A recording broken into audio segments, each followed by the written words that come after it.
Yeah, we're not muted, is we? No, we're not. And Welcome to the Tampa Bay Breakfast Club. I'm your brother John, this is Qiana. and this program is being brought to you as part of the New Image Project of the Community Development and Training Center, aka See That. See that? See that? And we like to thank y'all for tuning in, helping us to redefine what's cool because smart is The new gangsta, baby, baby. baby. And if you don't know, now you know.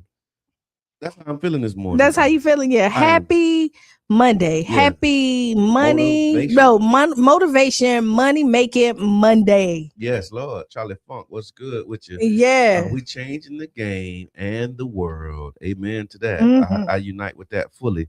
And we want y'all to know that the Tampa Bay Breakfast Club is an independently produced program. The views, opinions, and statements expressed by the hosts, guests, or callers are their own and do not necessarily reflect the views, positions, or policies of Carafesta Radio 99 Jams, its ownership, management, affiliate, sponsors, or partners. Happy birthday, Auntie Debbie. Oh, yes. My Auntie Debbie turned 70 yesterday. Yesterday? Yeah. She said it's her month. This is her month. I ain't mad at her. Yeah. Happy 70th birthday. 70th birthday. The other day was Amber's birthday. Which Amber? Robinson. Oh, yeah, that's right. And she really technically don't have a birthday because she's born on leap year. Okay, so it was yesterday or the day before. Okay, wow. Yeah, born on the 29th. So that means you last year she had her birthday. I think it was last year because I think it was the 29th. Last year was leap year. I think so. Okay. So happy birthday, Amber. Okay. Vince was good. Good. Thank you for tapping in. That is interesting. And I got a birthday coming up. You do. So this is my birthday month. It is. Yeah, we're gonna have a party. Do you have something? Because you know my birthday month. Yeah. Spirit fingers. Yeah. Do you have a thing? Because I'll participate. Because y'all participate with me. No, I don't have a thing. I don't have a thing. I just I'm turning 50, so we're gonna have a good time at Urban. So yeah, that's my thing this year. Just kind of celebrating 50 years. I usually like be real like in a funk around my birthday time. Why? I don't know.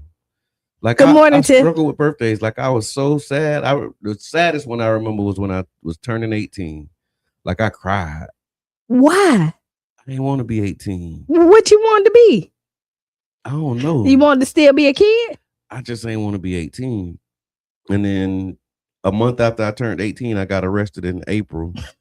And that ain't funny, but that's why you didn't want to be 18. That was probably why.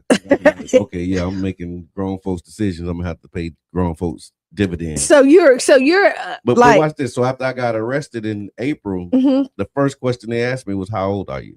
And I told them I was 18. And then I told them my name, and they said, "That's not your name." And then they started laughing, saying, "What are you, an Irishman?" Because Malone, it was like, really. Negro named Malone. Yeah. in South St. Pete in Child's Park. Like, that ain't your name. And then later on, I found out they were right. That was not my name. Yeah. Okay. Yeah. Because you changed it. I mean, slave name, that whole history. And all yeah. Well. So that was Charlie Funk say he feel the same way. Okay.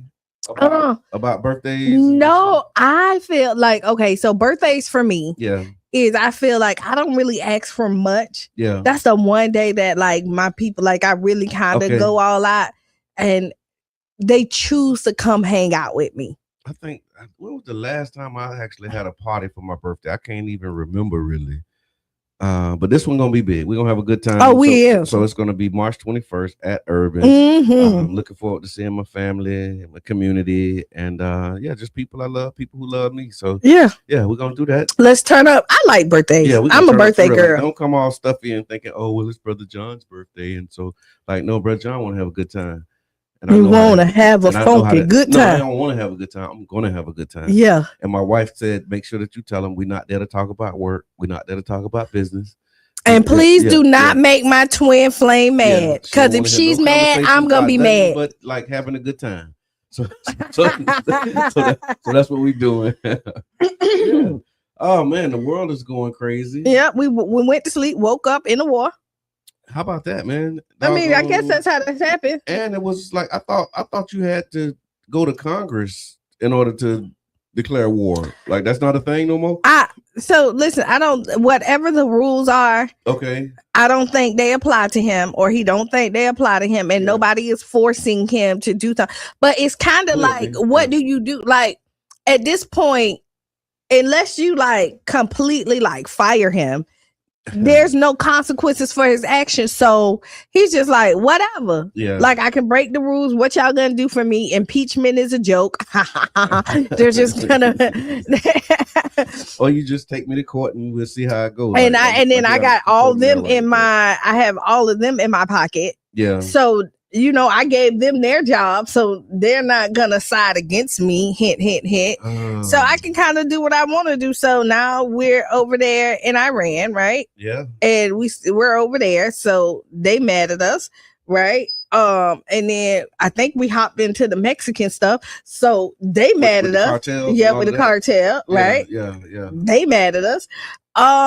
Venezuela mad at us. Oh yeah, right? I mean, because you just over there and you just like kidnapped their president and took their oil, right? And telling them like y'all can't use it. So we gonna sell it. Don't worry about it. We got it. Like we gonna keep the oil moving. Yeah, like do what I say, or y'all don't get nothing. Kind of, you know what I mean? So right. Iran shot up the airport in Dubai, I believe. I don't know, but I think so. I saw something that's possible. I saw something that was posted saying that they bombed like the thing in Israel where they turned the salt water into regular water, and so they're gonna be thirsty in Israel. But they saying that they saying Iran was ready for them. They've been waiting on this. Like they knew that they was gonna eventually come. And now that they're there, like they've been ready. And one of the things I wanted to lift up too is that they said they killed the Ayatollah Khomeini, and I remember them talking about the Ayatollah for years growing up. And so when they said they killed the Ayatollah, I was like, wow, that kind of blew my mind. And then I looked up what that means, and so I just want y'all to understand the Ayatollah Khomeini. Ayatollah is not his name. Ayatollah is a title. And the title is in the 12 or Shia Islam, because you got like Baptist, Methodist, Episcopalian. Well, in Islam you have like Sunni, Shia, what they consider Orthodox, and so this is the Shia Islamic branch, and he's a high-ranking religious scholar and leader with deep expertise in Islamic law, theology, and jurisprudence. He actually has the right to do the religious. He has religious authority, so he guides the Shia community on Islamic belief and law. He has scholarly status, and so they're recognized as a high-level study in theology and jurisprudence. And he also has political influence, especially in Iran. The top ayatollahs have substantial political power, and so with them killing the Ayatollah, it's going to cause a lot of instability in a leadership vacuum until they can fill that void. And so it's the same thing that they do. They go over there, kill your leader, split your people, divide the people up, and then come in and say, don't worry about it. We'll save y'all. We'll make sure that y'all good. And then all of the country's resources will be stolen away and shipped out. So yeah, keep your eyes on that. But this is going to expand, I think, probably into like a wider war. It's going to like spread. Because them people over there, like, they ready. Oh yeah, they ready. They really. You talk about like the cartel, like the cartel. They came in there. That's what y'all doing. Yeah. Like, so I don't know. Yeah. We just got to be at this point, and you hate to say we because we ain't got, but then we are, and but we are part of. Like, are they? If something happened, no, that's them. Yeah. Yeah. They're lumping us in. There's going to be a lot of senseless deaths that I think is going to happen. Yeah. And they was telling like the Americans that's over there for them to shelter in place, right? So that they don't get caught up in it. But yeah, they said the strikes and the subsequent Iranian retaliation have already caused civilian casualties, heightened fears among citizens, and has drawn international condemnation. Israel has launched missiles and drones at U.S. bases and at Israel. So it's escalating the tensions in the region. So definitely want to make sure that we paying attention to what's going on over there. See, we got a caller coming in. We do got a caller. Caller, you on the air? We talking about the bombing of Iran. What's on your mind? I ain't got nothing to do with Iran. I'm Call him to hey, make that hey, clear, hey, right? yeah. I don't want no trouble, Iran. You know what I'm saying? I don't want no Iran. trouble from. I didn't say Yeah, we Iran. Right. well, Iran, because soon they coming over here. That's what's gonna be. Iran then found shelter to get away from the bomb. Yeah, loud and clear, loud and clear. What's good, my But brother? what I want to do, I want to say happy birthday to a friend of the y'all Tampa Bay Breakfast Club and my beautiful queen, my wife. It's her Sure birthday enough, today. sure enough. I saw that. I saw One, that. Saw that. Happy, and we were yeah, saying birthday. Happy Happy birthday, birthday, Sharonda. Mrs. yeah, Davis, baby.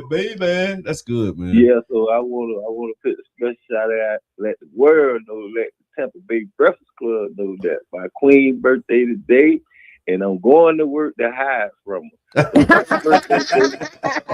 I love you. Love you But I too. gotta go to work. You know what I'm saying? So if y'all see it in the street today, ride around, hey, tell her happy birthday and let her know her husband loves her. I appreciate No y'all. You doubt. know what I'm saying? Well, I No got doubt. you. All right, Came on and let the whole world Matter know. of fact, when we get off, I'll call and say, Damien said he appreciate you. That's right. yeah, hey, Q, you always on time, girl. That's I why you got you. down with me. Hey, I love y'all. Love you back, Love you. man. Hey, and one more shout out. I want to give a shout out the Room 109, man. Love Dorsey doing good things at Room 109. So all the black couples and black excellence, not only black couples in general, man. Y'all go out there and check it out. Reserve your room at Room 109. Y'all ain't gonna want to miss that, man. Okay. Okay, it's a great experience, man. Right All on, right. right Love, on. thank y'all. And that's Thank in the y'all. Fusion 49th district It too. is. I see that. I like what she's doing. Yeah, yeah, yeah. I really I just see do. pictures, so I'm not sure exactly what Well, it is. I see pictures and I've talked to a couple of people who went there. Okay. I do like she said, it's not a restaurant, it's Okay. not a club, it's a dining experience. Oh, So she has different chefs that kind of come in, they Okay. cook. She has violinists, she has I R&B. saw one with a saxophone. Right. And so they yeah. come in there and they just really kind of like you. I've never been. So Okay, like just okay. talking to people, they really enjoy it. And they're embracing, relationships. And like she said, if you ain't about that, you're not The the target no, audience. no. This is not for you. Yeah, no, that's good. And I think business owners who are clear on their target audience Mm-hmm. are the ones who excel, right? Yeah. Because when you're trying to please and do everything for everybody without having a clear focus on like who you're doing it for, Yeah. then that's when you take feedback as pushback. Oh, you and all of lose. the stuff. You Yeah, really kind of lose your way because yeah, you think that like you're missing something. yeah. So But yeah, yeah. so no, shout out to Love Dorsey. Appreciate that. And then of course, while we doing shout outs for businesses, we know that the Black Money movement is still in full swing, y'all, and the cash mob is coming to Fusion 49th district. So they'll be um, on March the 7th at 12 o'clock. Coming to Baja's. I was trying to find the address, but if you don't know where Baja's are, we might have to look at your South St. Pete card. But we're gonna make sure that we put it in. It's on 49th Street. 1836. Okay. Yeah, 1836, 49th Street South. So let me just read it. So the Black Money Movement presents the Cash Mob at Baja's. Again, join us as we come together to support local Black-owned businesses, circulate our dollars in the community, and enjoy some great Q good vibes and unity. March the 7th, 12 p.m., 1836 49th Street. It's takeout only. Bring your cash, bring your people, and bring your appetite. Let's show up, spend together, and make an impact where it matters the most. Black Money Movement / hashtag Cash Mob.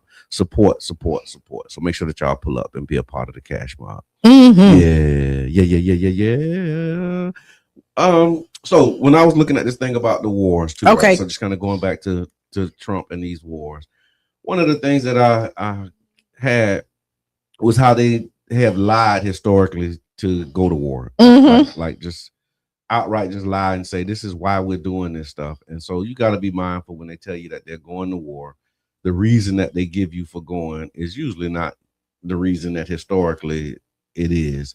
And one of the things with Trump is he not traditional with telling you like, okay, we got this excuse and we going to war. Like he telling you like we're going to get that oil.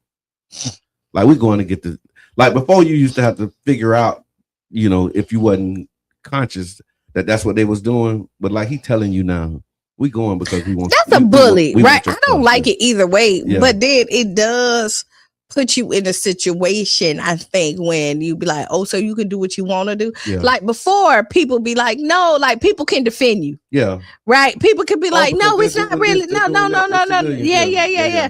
Nah, like it's like, well, so then if you had like, so then somebody else who are our allies, if I'm thinking, Yeah. right? If I have a resource that you want, do I now become the enemy? Mm. Like, what stop you from saying that, like, I'm not gonna go and take your resources? Yeah. And then if you got resources, like what's stopping you from being like, okay, we're gonna be preemptive and get in front of this in case y'all talking about coming over here.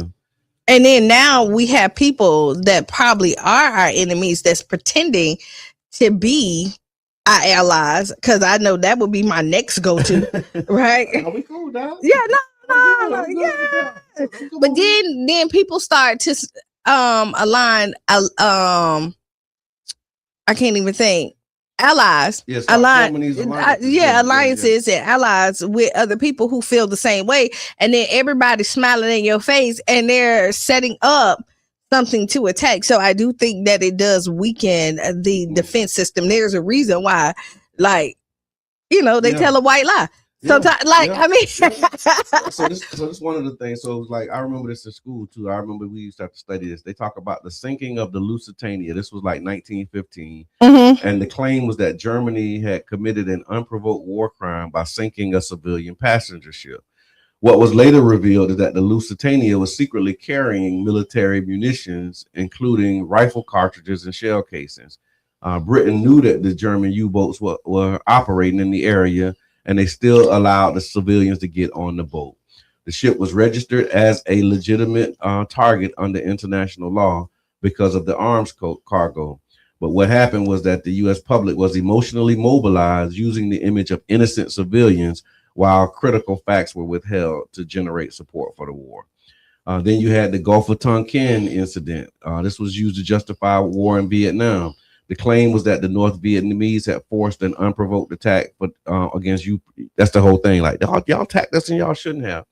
What was later revealed was that the second attack never happened, they said, and that radar and sonar readings were misinterpreted or just made up. And then President Johnson admitted privately that the incident was questionable. The false pretext led to over 3 million Vietnamese deaths, 58,000 American deaths, and a war that Congress never fully declared. So you had that. Then, of course, in our lifetime, I mean, it's a whole bunch more, but we ain't got time to get into we don't, because it's 8 o'clock. But then you had like the first Iraq war, when they claimed that they had weapons of mass destruction over there. They used to justify going to Iraq. And they usually kind of say that, and that's what they were saying, that over there in Iran, that they were ready to, do what they finna do. They about to do their little dance, and now. So y'all let us know, when you come back. When we come back, we're gonna talk about that. We also want to finish the conversation we were having around the state of the city. Trump did his State of the Union last week too. We never really talked about that, so I wanted to get y'all thoughts on the State of the Union. And that's Motivational Monday. So if you got a good word, give us a call. Let us know what the word is for this Monday. We'll be back about 6 or 7 minutes after the hour. From the shadows, caught on camera, exposing.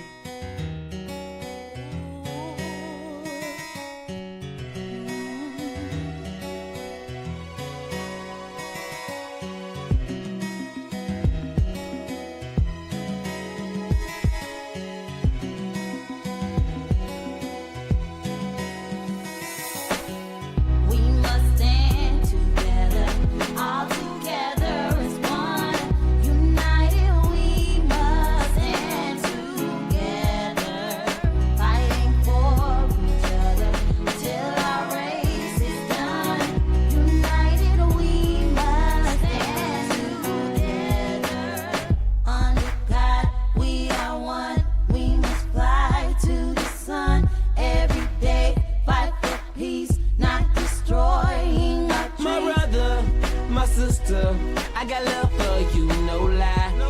I give my best, I try. Someday we'll touch the sky. You're an angel, little baby. Wipe all your tears away. I know it's been crazy, but keep your head up high. Foot Chase through the projects, dodging foreign objects.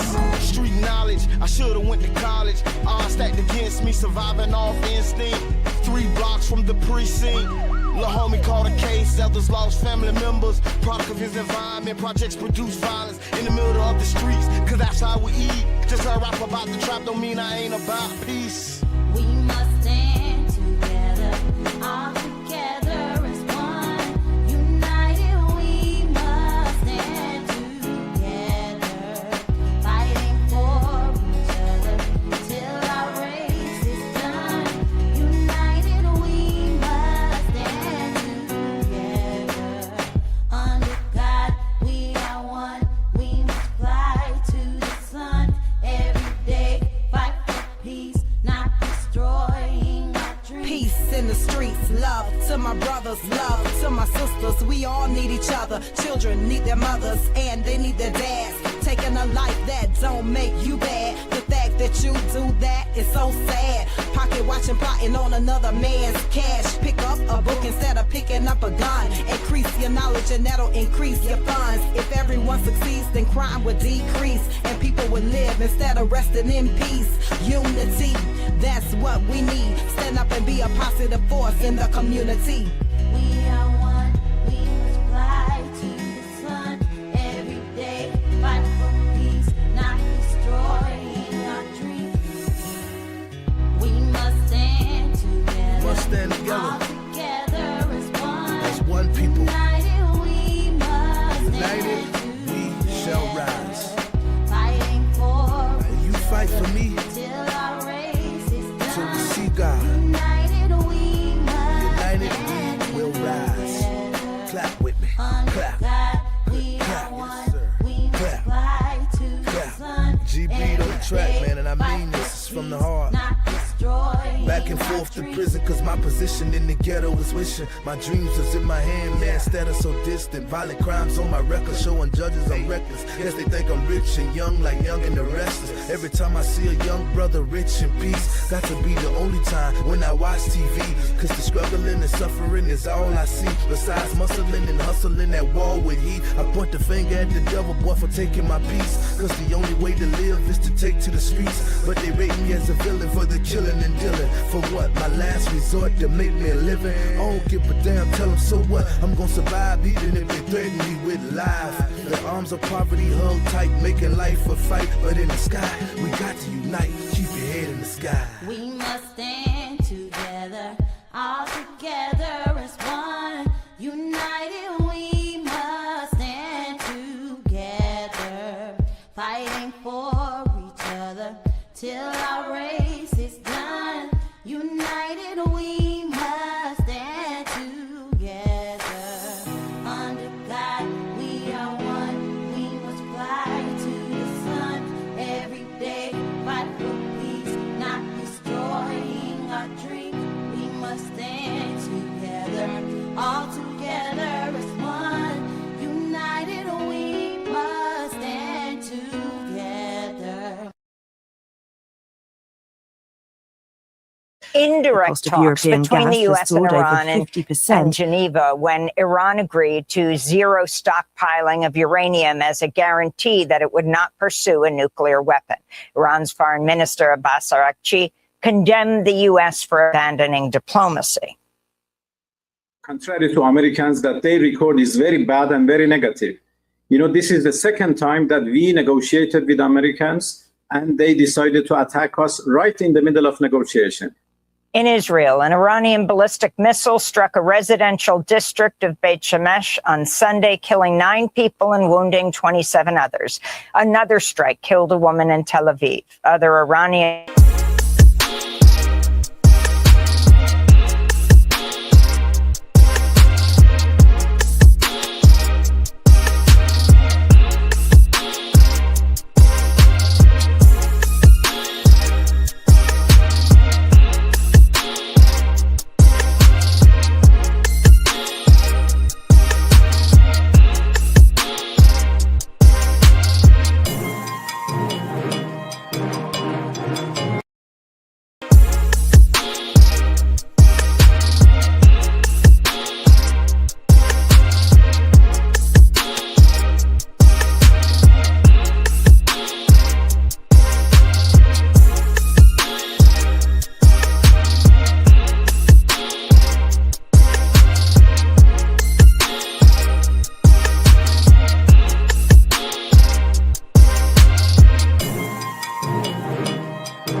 don't care when, like what lifetime, I always want to come back black. I wouldn't want to do anything but be black. Me neither. Like I really, really Yeah. don't want like Yeah. every lifetime, Be black. every single lifetime. You think you always been black? Like you think like in a previous lifetime you might have been something else? I might have, like, you know, like I got like, so I think I was kind of a Gazelda at one point. Okay. What's a Gazelda? Blanca.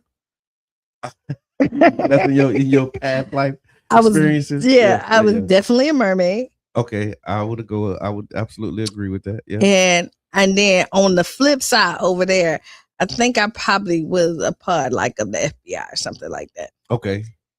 Like investigative. Yeah. Kind of, Hopefully all those I was chocolate. I hope all three of those I was chocolate. It's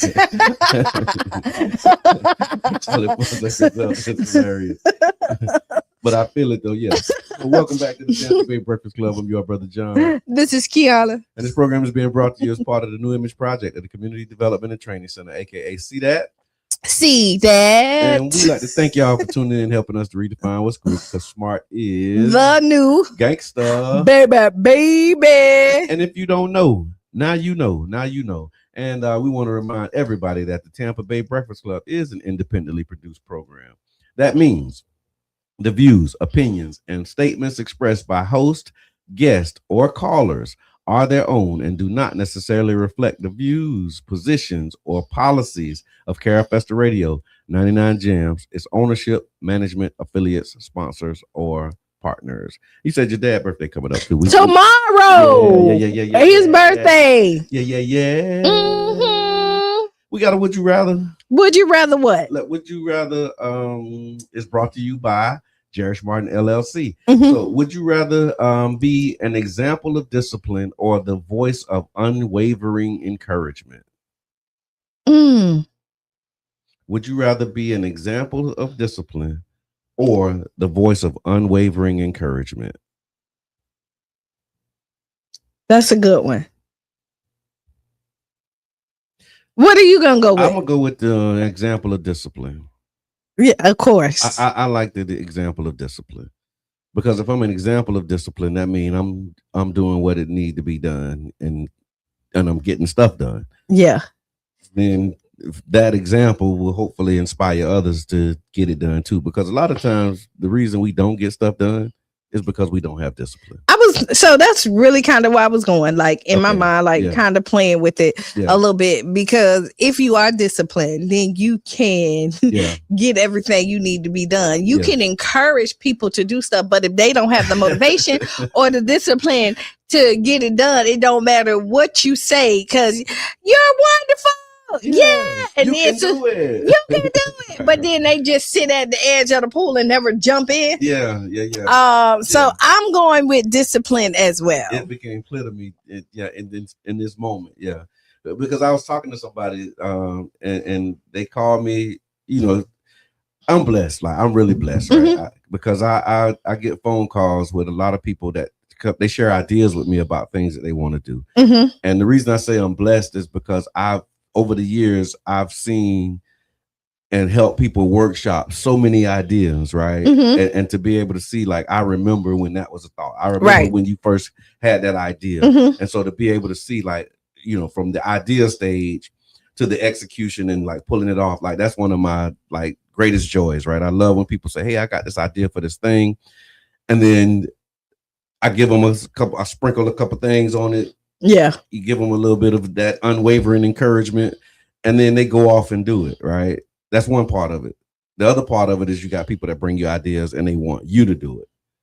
You ever had that happen? All the time. Yeah, but see, I'm out of that. Like, okay, listen, I'm not jumping into that ring no more. Yeah. Like, unless like at this point, like I don't want to. Yeah, I don't want to take. I don't want to take nobody else's vision. Yeah. And then make it come to life and then sprinkle my sauce to it. That Jerish Martin magic on it. Yeah. And then Jerish Martin don't get you know what I mean, the credit for doing it right there. And then you take it and be like, I did it, but no, it wouldn't Wouldn't be have happened. Yeah, no yeah. whatsoever. That's why I said there's two parts to it. Because there's Yeah. the one part where it's just like you come, you bring the idea, you're not asking me to do nothing. You just think, well, I'm just a thought partner. Mhm. I love being the thought partner. I like, and so I like people when I'm like trying to create. Yeah. Like I have thinking boards or people that I bounce stuff off to that kind of help me like mold it to a degree. Like I'll do it my idea, but they don't facilitate it. Yeah, that's the other part of it. Yeah. So the thought partnership is one thing, but then the second part of the partnership is when like, okay, now you asking me to do things, and that's when it get into a whole nother realm. But the reason I bring that up is because somebody called me and they was sharing their idea, and I just had to be like keep it a buck. Like that's a great idea, but I'm just not confident in your ability to actually do it because like that's the space that I'm in right now. Yeah. Right. Like I know you could do it, but in all of the things that I'm seeing, just in the examinations and recaps and these 10-year look backs and all of the stuff that we've been doing, I'm finding that the plans haven't been the biggest part of the problem.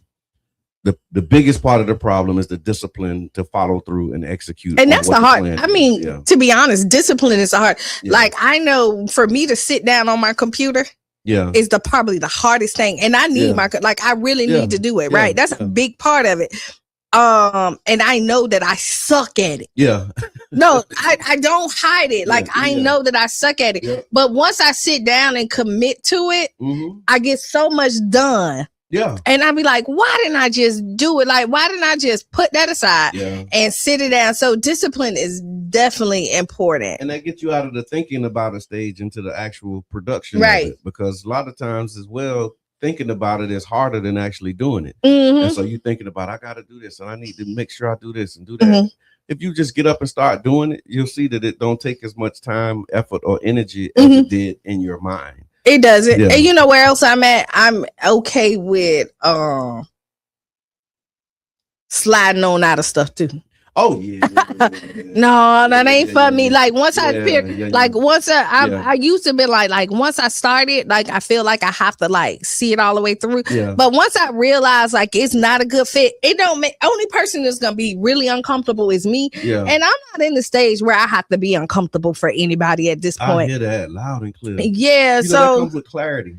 Yeah. So once you clear, because you know when you like thinking it might or it might not. And so you have what they call that indecision, like I may be able to like work this through, push this out. But once it becomes really clear that it's not going to be a good fit, I'm all right with that too. And I try to do it at the beginning because I'm okay with moonwalking out, right? Yeah. As soon as it becomes clear. I think that's another part of the decision-making process. But it's hard because I'm going to tell you why. When you believe in something and you're invested in it, you want to do everything you can to make it right. So you'll be like, okay, do I need to turn sideways? Do I need to like hold my stomach in to fit in? Like you try to do everything you can. Like, should I not talk so much?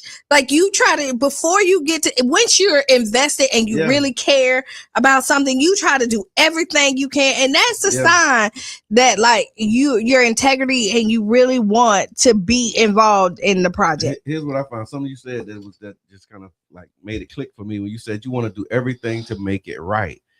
Right according to who? Because if you're not aligned on what right is, then that's when you start having the issues, right? Because now it's like, okay, I think this is right, you think that is right. And now I'm doing everything that I can to make it right. Is it right according to what I think, or is it right according to what you think?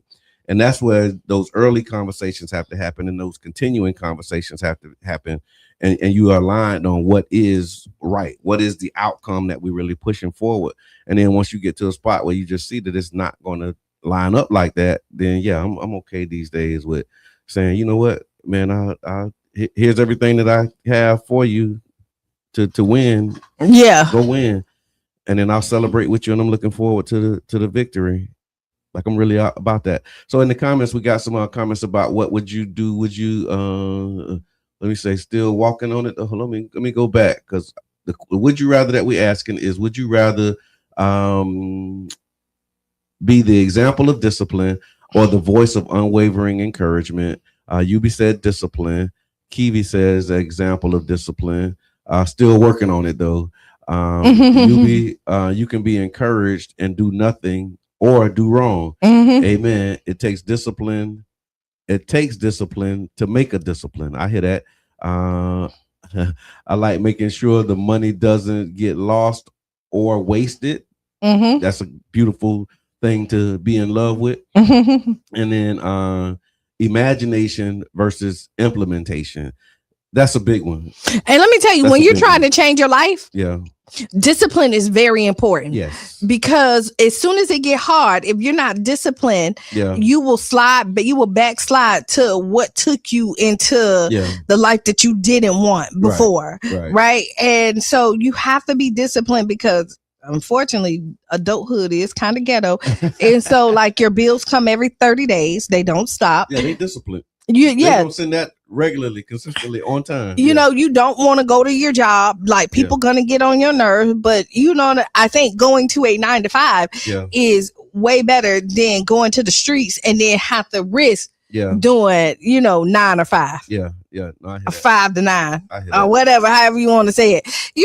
So like discipline is very important. I'm going with discipline again. Discipline. Also, Mama Blue, she says, I need discipline and funds to make these not that kind of grandma t-shirts at a standstill 6 months. Yeah, I hear that. So yeah, thank y'all for the Would You Rather. Again, Would You Rather is brought to you by Jerry Martin LLC. And so when you're looking for high quality entertainment curation, top tier event stage management, look no further than Jerry Martin. Jerry Martin offers professional entertainment consulting and artist coordination, as well as event management services to bring your next event to life, ensuring a seamless, exciting experience for your audience. And so, we've been kind of dissecting the state of the city. That happened a couple of weeks ago. I think it was delivered on Wednesday, the 18th, but it was a lot in the state of the city. And so last week we talked about the report and the update that was given on youth development programs. Today I want to talk about the economic development in arts, because the way that this current administration is set up, they set up these 5, I think, pillars of progress. And so we went through them. And I think the last one that we have here that we haven't touched on was the economic development in arts contribution. And so economic developments in arts, he said that there was $1.4 billion in construction activity, 54,000 permits processed, 196 small businesses supported through the CRA microfund.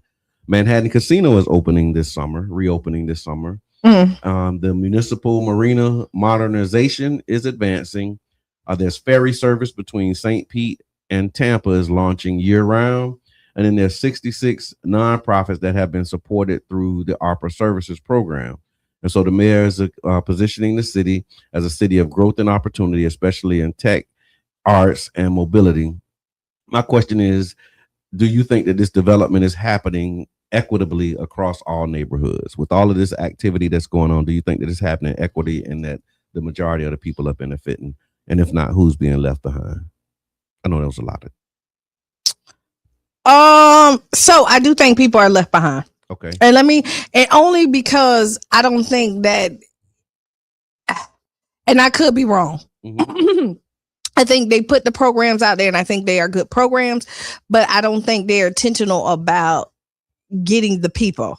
Like, I put it out there, it's up to you to come and get it. And if you come get it, then good. But if you don't, like, it was out there for you to get. Yeah. Like, they're not going to the neighborhood associations and saying, hey, this is what we have. I don't see any mailers going out to the community saying this is what we have, so that you can reach all the people, because a lot of people, how many people watch what's going on? How many people know, check the city website to see what activities and what programs, and let somebody else bring it to your attention, and then they, they doing this. That's the way that it's spread. Yeah. You know what I'm saying? And most of the time, those people are intentional, always looking for a program, and then they may hop on and tell everybody else. People in the community who keep their eyes open for these things. Yeah. But if you spread the word, but if you're not connected to them people, then you don't know, right? Yeah, and so I think that good idea, but the execution is not always done. And I do think that comes into like your different departments that you have. When we talk about like you're sitting in seats, you have this, and this is your area that you're supposed to make sure happen. And I think that you need to be graded about like how many people participate. Like, even if you set up this awesome program and only 2 people participate in a program that's supposed to have 100 people, you failed. Wow. You know, in my eyes. Yeah. No, that's right though. And that's another one of the questions. Like, how do you measure success for these roles? Is it just spreading? When you say spreading the word, is it just putting it on billboards and getting it out and making it available? Or are you looking at the success of your outreach by how many people actually respond? Like, that's another one of those it's just metrics. And so the question is, so who gets to use the Manhattan Casino? It's a great question, Mama Blue. And so from what I was told, the model that they're using is going to be like, I guess, sunken gardens almost. So it's not going to be a private operator. The city is actually going to operate it and run it. And so you would have to book through the city just like you would book through any other. But that was the last thing that I heard about it. It's so much stuff that can happen. We just need to pull the string and find out like who gets to use the Manhattan Casino. I think it's open to the public though. Yeah, I think so. That's what we heard. Yeah. You know, I will. There's so many things that can happen with the Manhattan Casino, right? I would love to manage the Manhattan Casino. Okay. Like, just kind of like Bill Edwards, like. Okay. You know what I mean? Like, and be paid to do it. And right. And it really kind of like not have you paying to right. And then bring some really good programs and some real good dining and like entertainment down there. Like, that would be, you know what I mean? And make it really something nice. Like, you know, kind of what it was. Open this summer. So we'll see. Have they even started? I don't know. So I don't know. But I also know, like, look, allegedly I'm on the, don't mess with list. Oh, that's what they said? Like people ain't messing with you? Outkast is my favorite group. I'm okay. At this point. Like, I really, live by the Outkast manifesto. I'm okay with it. Yeah. I'm at this point. At this point, pronounce Outkast. I pay all my bills. I get up. I typically smile every morning, so I'm okay. Like, if you have a problem with me expressing and not being down with whatever, then I'm okay with that. Yeah. Because like, I'm not one of them people that's not going to hold you accountable, because I want people to hold me accountable. That's right. Like, when I mess up, hold me accountable. The one thing that I definitely, Maria came in and what she said, I love. She was Maria like, Scruggs, Maria Scruggs. And what she said in here is like, I'm a public figure and I put stuff out there publicly, so you could check me publicly. You don't have to do it behind closed doors, because she called you out publicly. Yeah. And I could really respect that. So like, honestly, like, for me, if I'm messing up, I want my team to hold me accountable. Yeah, I hear that. Like, I really, really want them, because I want to hold my team accountable, because I want us to be the best. But I mean, are you really a team if you can't hold each other accountable? Like, what team is that? Like, you're not really a team. You might just be like a group of people that's doing something together. But listen, you have a leader and somebody just kind of, you see it all the time. They get stuff done. Yeah. It might not. You saw R. Kelly had a team and nobody held him accountable. Okay. You know what I mean? Okay. You have people in there. Wow.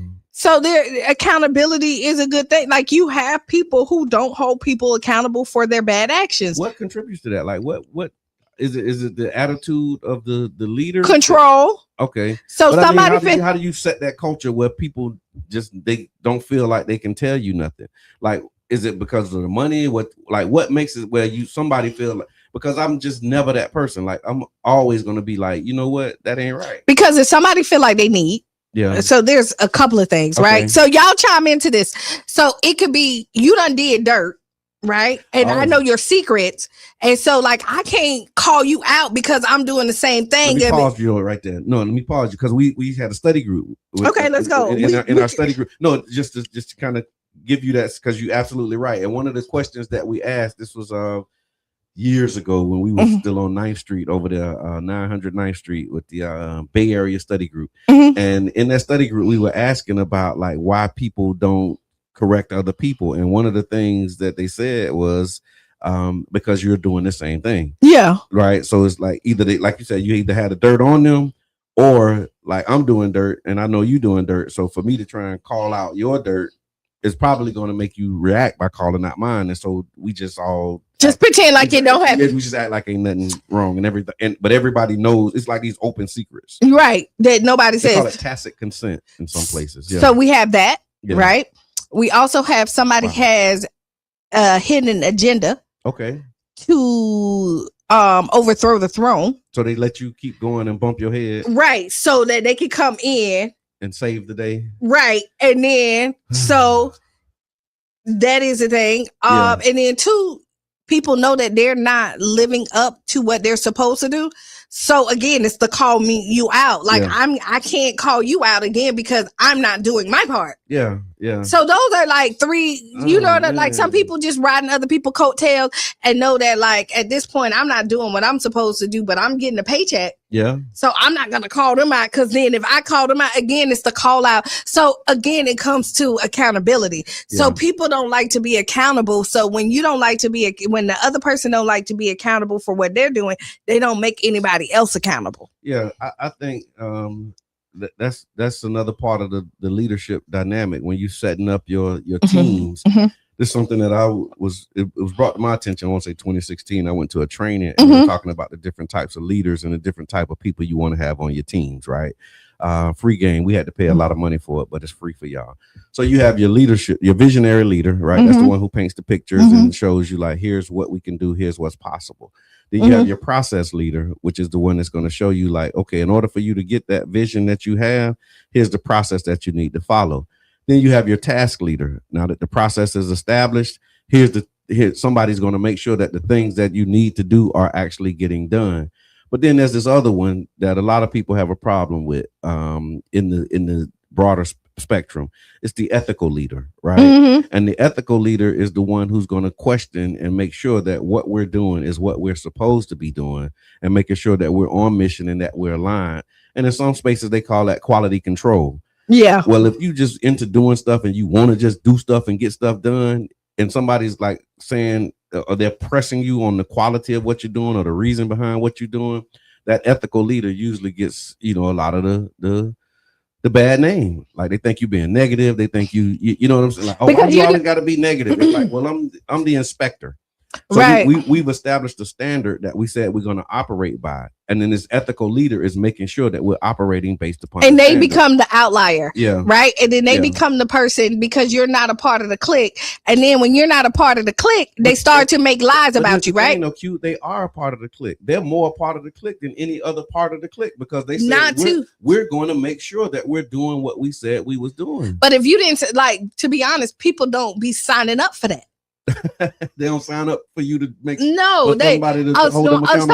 people you see it like you see it even in the political realm. You'll see somebody that you'll have people over here, and because this person didn't agree with them, they shun, they put them to the side, and then but that's all the most loyal person ever is the because they're gonna say, hey man, what you doing ain't right, or what you doing, you can do it better if you fix these few things. Like that's the person people don't hear that. People don't hear that. Yeah, that's my wife. My wife is that for me. Like she'll question why you doing that? What make this? But you should sense? Because if anybody if nobody can ask you why, and make you think about your why, because your why is going to let you know if you're doing it for the right reason. And so if you don't have somebody that's like saying, hey, let's walk through this. Why are you doing this? Tell me, what is your motivation for this? And then because a lot of times you don't even realize why you did it. Like it could have been an emotional decision, and that makes you sit down, regroup, and think. Right. But a lot of times people walk with their egos. Right. And so once they come with their decision, they be like, I turned every corner and looked at everything, and so this is the best decision. And so people really don't like constructive criticism, even though they say that they're willing to hear it and love to, I welcome it. No, most people don't. They be lying. And y'all know we don't subscribe to all. Sure. Let's say some people don't. Yeah. And you'll see it when like everybody's screaming one thing and then you're walking over here and saying, nope, I'm telling you this is right. Tell me what I'm missing that you're seeing. Yeah. Just tell me. And usually they can't. Yeah. Yeah. And like I said, just to your point about the why, that was my experience with city council. Like, when I tell the story about how I took my wife to dinner and, asked her if it was okay for me to, would she support me in running for a city council? I mean, applying for a seat for city council. One of the things that, like, her first question, like I talk about broadly the conversation, but in that conversation, she was like clarifying and helping me clarify, like, why are you doing this? Why would you do that? And making sure that it's not like vanity. You want to be seen as an ego. Like, are you clear on what the impact of this is and what this means, and like really helping me workshop it so that I can say, you know what? I'm clear on why I want to do this and what the impact of me doing this will be.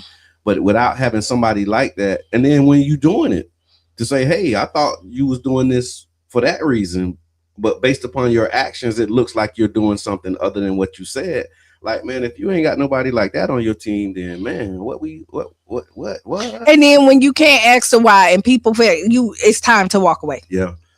And you can't make suggestions about the what. So let's take some of the comments. And so we got Dr. Jordan. Thank you for tuning in. The Hope Doctor. Dr. Jordan likes the discussion, holding leaders accountable. Absolutely. Ms. Teresa, good morning, family. What we're witnessing here in this country is a classic example of a team not holding the leader responsible for his wrongdoing. Yeah. Oh my God. Charlie Funk love to call out the dirt. It's a skill. Ooh-wee, Brother John is on point. Personally, I experienced some of that in my most recent full-time position with a local nonprofit organization. So I left. And we talked about that earlier too, Ms. Teresa. Thank you so much for that. And being all right with leaving. You got to be all right with leaving. And it's hard, especially when you've invested in.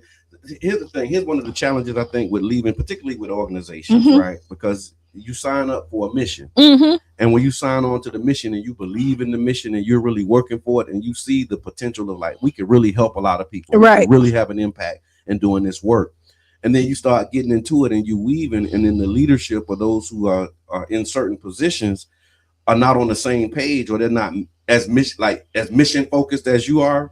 And when the mission just becomes a byline on the website, like that's a struggle. And then you're trying to get them to be on mission, and then you become the troublemaker, or you become the one who's negative, or you become, but you're the voice of reason. Yeah. But then you have people, but I will tell you what I've learned is sometimes it's not the message. Sometimes it's not the delivery, it's the messenger.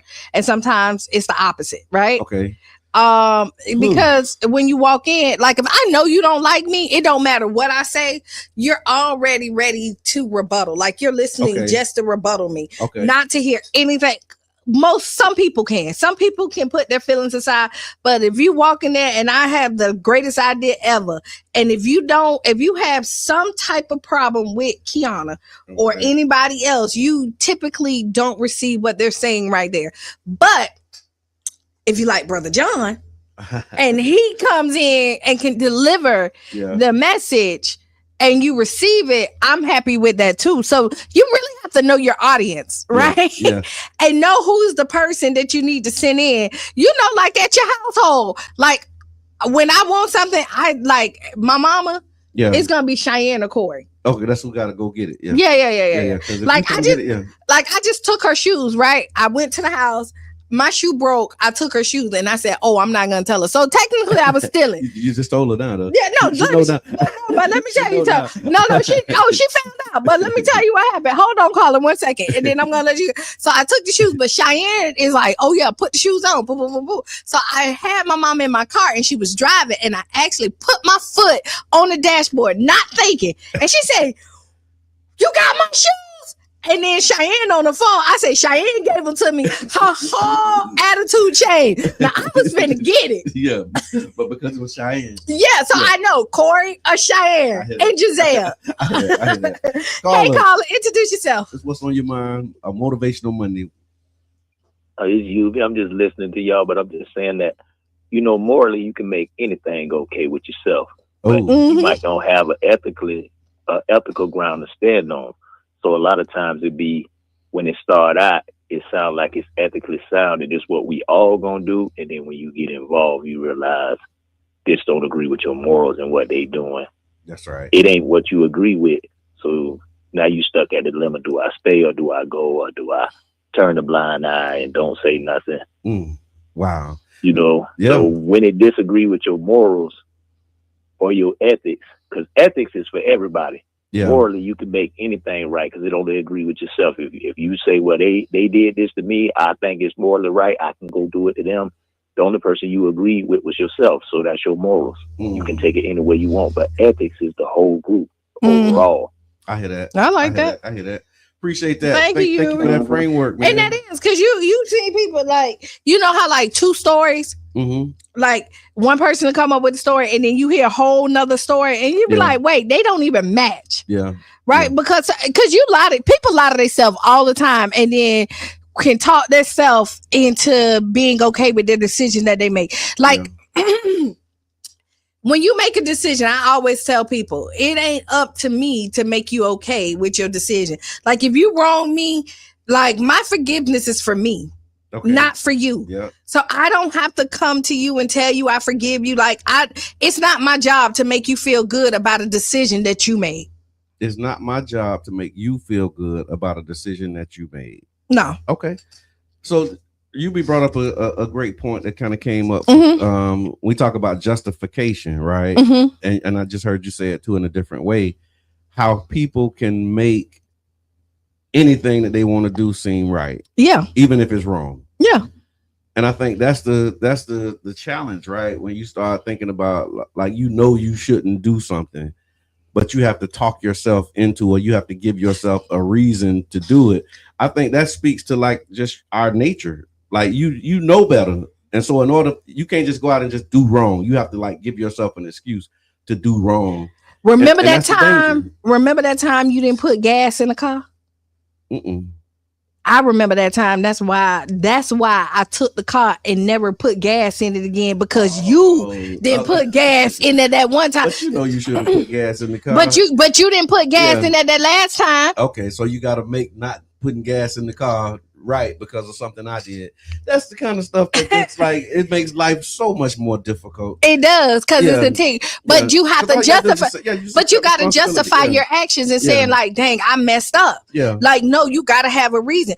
Oh, you made me feel like this, so I didn't follow through with what we talked about. Yeah, I thank God for my father, because he raised me on a lot of words and sayings, right? And one of the things that he used to say, he said, you can lie to anybody else, but always make sure you tell yourself the truth. I agree with that. But sometimes people, they lie to themselves so much they believe the lie. That's dangerous. But that's a lot of people. Part of what he said. He said, boy, because when you start believing your own lies, you in bad shape. You do. And I always had like a conscience, right? Because of that. Like I didn't realize at the time that that's what he was doing. But he always used to say, especially when he caught me in a lie. Yeah. And I held the line and I'm going to not, cave.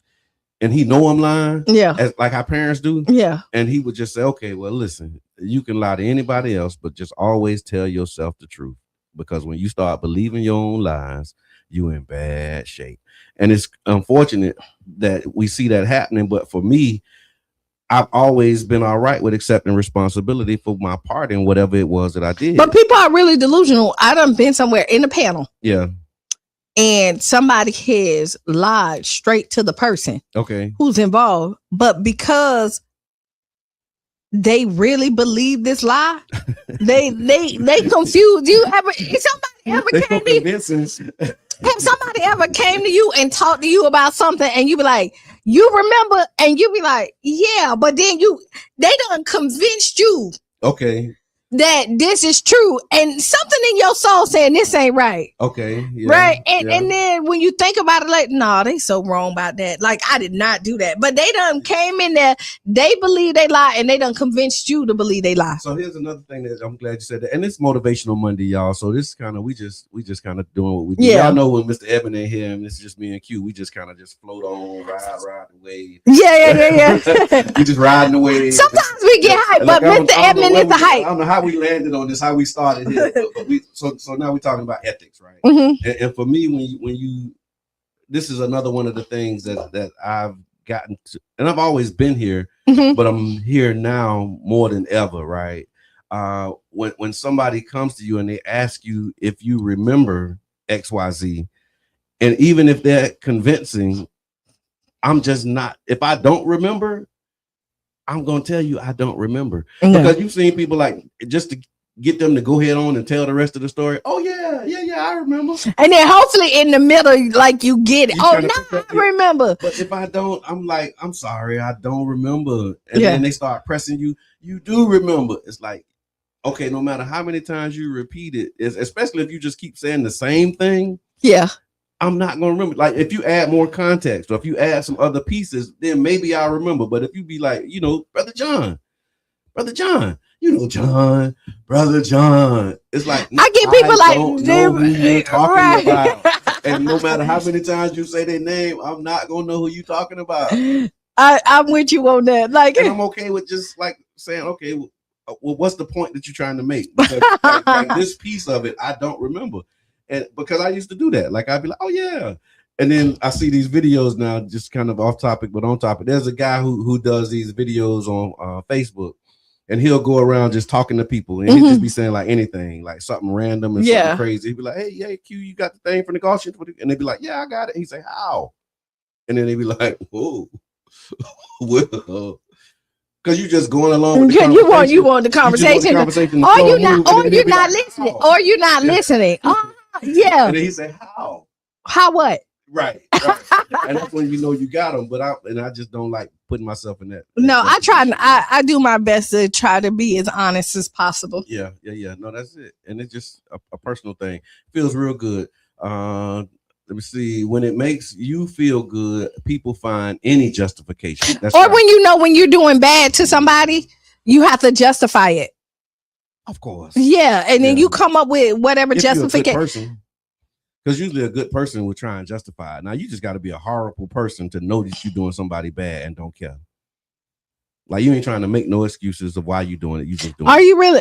Is that a good person? I mean, it's a quality. it's a quality. Redeemed. Yeah, you can. You can. How do you redeem somebody? Because something good people do it, and I don't have no reason to do it. I'm just gonna do it because I just wanted to. I think it's an integrity thing too, right?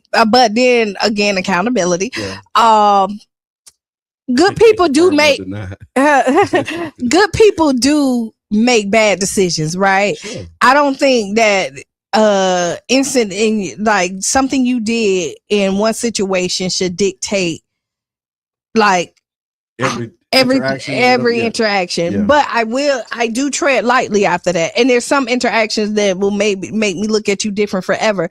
And I'm not saying that you don't change that. I just don't put myself back in there. Like there's people that were not good friends to me, but I don't tell other people that they're not going to be good friends to them because people show up different for different people. Yeah. No, I hear that loud and clear. There was a question that I had. I wrote it down because you made me think of it. Go ahead. I'm trying to find it. How do you work with people who you don't like?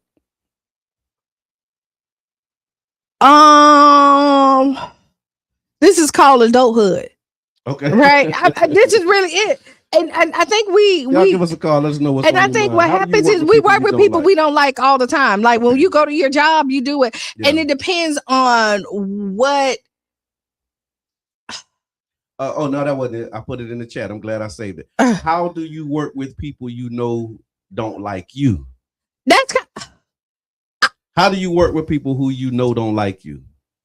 Oh, you do that. You do that all the time too. But see, this is when you work a regular 9 to 5. Yeah, you do it. But when you start to create like community events, you feel like you can't. Oh, You okay. get what, like Okay. when you go to your 9 to So we 5. have some really talented people and some really like if y'all can work together, you may be able to work with them, but you know that they don't like you. But you don't do it because it's optional. Okay. So when it's optional, you opt out, Okay. right? Okay. But when you're at a regular, because just think about like your regular 9 to 5. Yeah. Some people don't like their bosses. They don't like their coworkers. Their coworkers don't like them, but they still go in there, get the job done, figure out how to make it work. Yeah. But like if we're doing a community event, no, I don't like her. I don't work with people I don't like. But then you go clock in and work with somebody you don't like all the time. Yeah. So like I really do think that a lot of times we do need to take our 9 to 5 mentality to our outside world. Like I think so too. even in relationships based, like there's things that we'll do for our 9 to 5 that we won't do for our relationship. Yeah. You know? Yeah.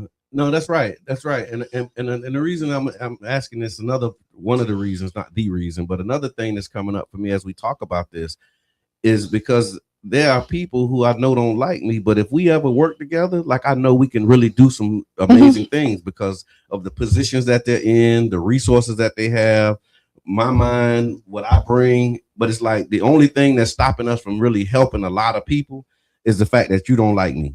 Yeah. And you can't get past that. And I can. I ain't got no problem working with people who It's just uncomfortable. because it's like I don't have to like you. Right. Because I'm so focused on the impact that we can make and the things that we can do. Now, if I don't like you, the only thing that we're gonna do together is work. Like don't invite me to anything outside of that because I'm not obligated to do like, okay, I'm not coming to this. I'm not gonna be at this spot. Because I don't do that even with people who I do like. I don't do that with people who I love. Yeah. And so if I don't like you, I'm definitely not going to be Yeah. doing. But I ain't got no problem, like, because you're right. You do it with your 9 to 5. You do it with, your career, your chosen profession. And I've been blessed to be able to do that in community organizing. Like, we don't have to like each other. Right. We can be cordial. We can do that. But as long as we're here for the same reason, we're here to serve the people. We're here to get done what we're here to get done. Yeah. Then I'm all for that. And then we can, dap it up, call it a day, and when that project is over, that project is over. But I'm okay, but it's a hard place. But people struggle with that though. Like, people do struggle because you working want me with to tell people you who they know don't like them. But I think the biggest struggle is not that you don't like me, but is the integrity there.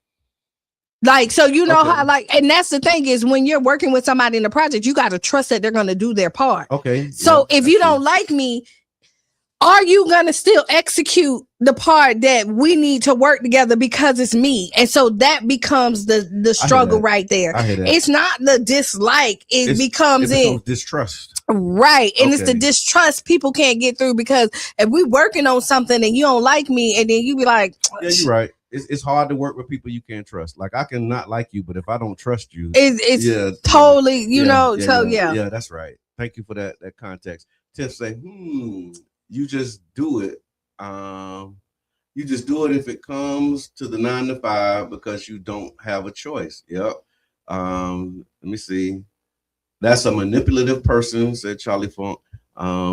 Everybody in the band doesn't have to like each other to perform the show. Right. You don't. I love that because that's my analogy on so many things. Like that's how I see my role in community. But the smaller like conductor to be able to, like, I can't play the instrument, but if I can assemble the people who can, and then just give them the sheet music and the notes, like that's my. But see, it depends on how small the band is. Okay. So if it's just 3 people in the band, okay, and 2 people distrust each other, it makes it really hard to get it done. What are we talking about? Like, no, I'm just saying, no. Trust is different from like. Right. No, but I'm just saying, but like, so I don't gotta like you to trust you. Right. But again, no, but that don't mean they're not gonna, some dislike goes into distrust. Yeah, because like it kind of does. Sometimes it kind of, but okay, so let's say like if we got an agreement on the thing that we're doing. Okay, so but some people like is different from trust. So sometimes it can be, it can be, but some people, If I know you don't like me, do I trust you? Still? So let's say 2 people. I know this is just me processing. No, okay, so let's say you don't like me, do I still trust you? That's I don't. If you don't like me, I really don't trust you. Like, if you don't like me, I don't trust you. I really because you might stab me in the back. To a degree. Yeah, to a degree. So that's making. I don't fully trust you. No, heck no. That's why I won't hang out with you. Like, I mean, like you put your paper, you finish your paper, I finish my paper. We put the paper right there. Then we walk away. No, you can't stay here when I walk away because you might change my paper. Right. You don't like me. So I don't know how far this light goes. Okay, that's what I'm saying. So this is this. So okay, now it goes with the size of the band, right? Okay. So if we got 3 people, it's hard to cover up the dislike.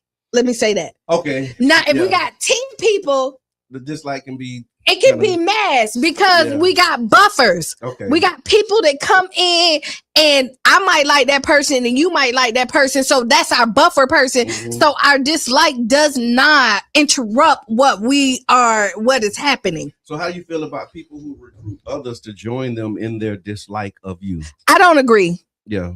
I don't agree. Yeah. To a degree. Cause some people, cause some beef is some beef. No, Now, like what you're saying. So like, okay, in a band of 3, okay, I don't like you, right? And then this is another part of how it happens. And then in a band of 10, I don't like you, but now I'm sharing my reason or my justification or whatever we want to call it for why I don't like you, and I'm recruiting other people to not like you too. That's a problem. Because I think if you don't like me, then it's something that me and you need to work out. But some stuff, the dislike that you're doing, other people don't like either. And that's where the band up coming. But that's when we all need to have a conversation. But when you start recruiting people to try and like join your bandwagon, and now in the meeting it's me against y'all. Yeah. Like I don't like that because I've experienced that a whole lot. And that's the thing that make me be like, oh y'all. So this is like you mean to tell me ain't nobody in here like value this enough to be like, hey, let's all have a conversation, let's all work through this.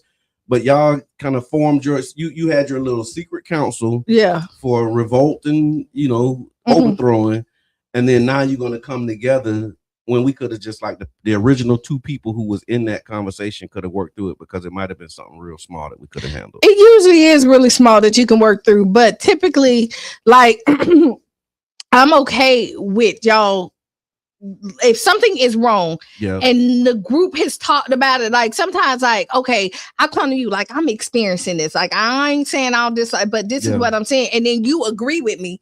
Boom, boom, boom, boom, boom. Right. Cause I'm trying to get counsel and ask you how to navigate, but you're having the same problem.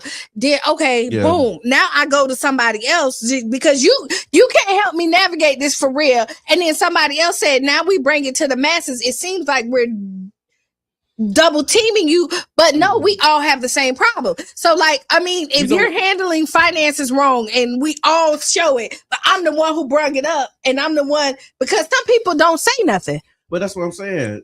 The first person I'm going to say something to is the person who's handling the finances. Like that's my first place. But you do talk to that person. But when you, but because what I'm saying is this, like because here's again another part of the experience. You go to somebody and you saying, okay, they're not doing this right or they're not doing this thing wrong, and then the reaction is, oh, I never thought about that. Right. Like you think that everybody else is thinking like you, and then you go to them and you ask them, are they having the same problem? And they like, no, I ain't having that problem. Yeah.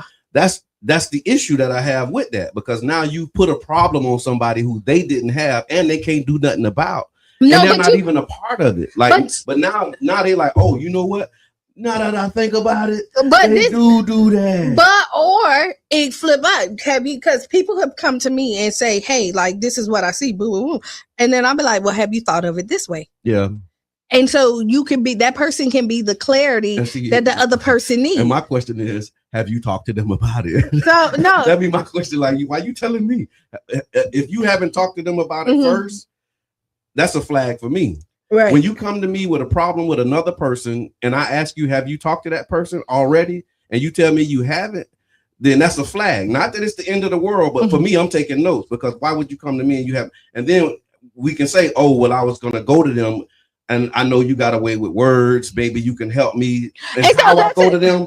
But no, if you come to me and you got a problem with somebody else, I'm going to direct you to that person. And you should. Yeah. But sometimes people come to you be the same way. Yeah. Like I get a lot of people like, hey, I need help with this. Like I don't know how, like not in those words. Like I don't know how to deliver it. So it's not really a red flag. So it's not really a red flag for me.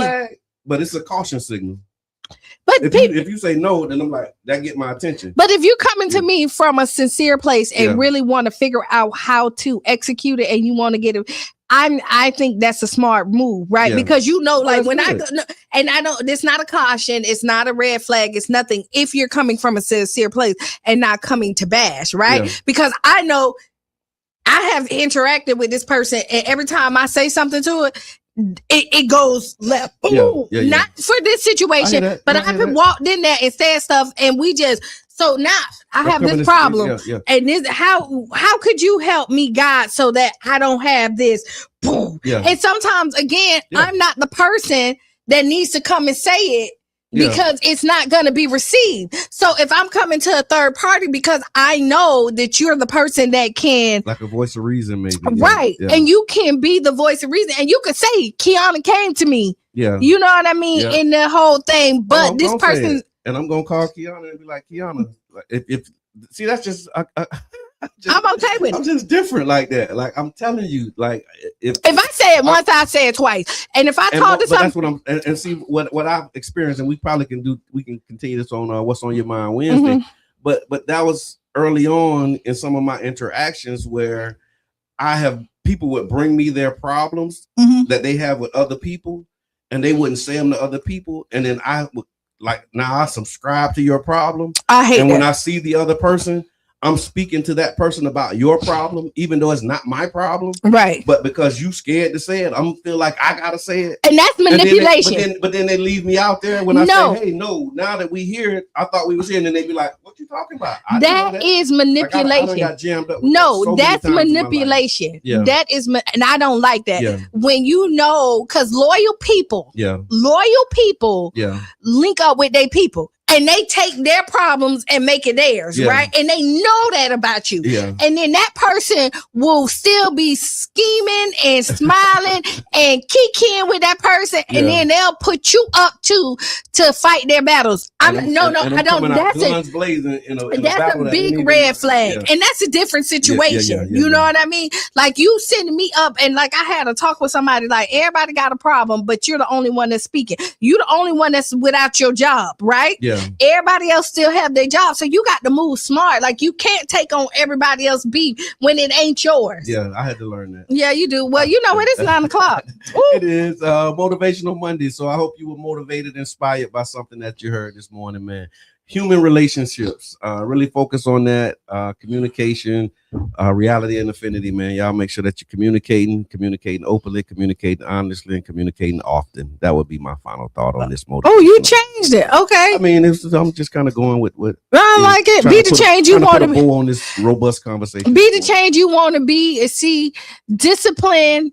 Put it into your routine, right? Discipline. Write down those 5 things. Y'all already know why. If y'all don't, Google it. I don't know.